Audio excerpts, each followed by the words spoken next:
folks. So the question was how to safely perform a front roll.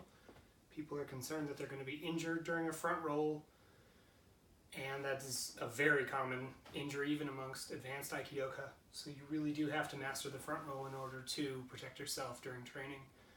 And it's definitely best to do it early in your training. So the big problem that I often see with people who are attempting to learn the front roll is that they're taught to form a circle with their arms. And what happens is when you form this circle and you roll over the circle, as you roll up to this point, to get over the shoulder is a challenge for a lot of people. And if you don't make it over the shoulder, you hit this shoulder, which results in a posterior dislocation or in a separation of the shoulder. And that's a terrible injury. So we really want to avoid that.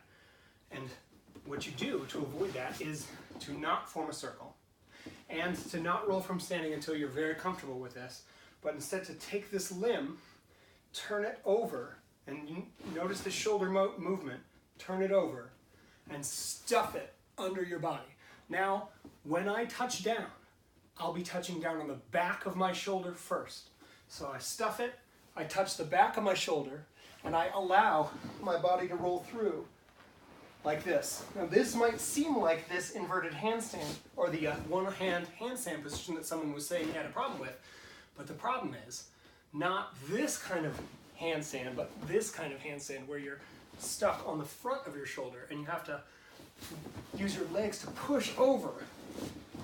There is no push. This is a continuous motion that's under total control as long as you get the shoulder turned so that you're always on the back side. And then the training, the practice, is to stay under control the entire time.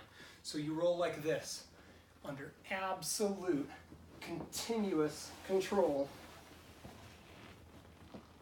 And at no point is the front of your shoulder in contact with the mat, which means you are not going to dislocate your shoulder. And then here's the other secret. You reverse the technique perfectly, so your back roll becomes the exact same motion, done at an exact same pace in reverse. If you can master having this total control, and total control means you can stop and reverse the motion at any time. So you can stop and you can find your sticky spots, and at any point you can stop, reverse, stop, reverse. That will build the skill to roll from standing. And then here's the trick to rolling from standing. Everybody thinks to roll from standing you just start falling. Instead, bend your knees and do the exact same roll. This takes the verticality out of a front roll from standing. So instead of rolling like this and falling into a roll, bend your knees, the shoulders already turned in, and roll. This will be super effective, and you'll have to work out your legs a little bit to get used to the verticality of it, but it's well worth it. Give it a try.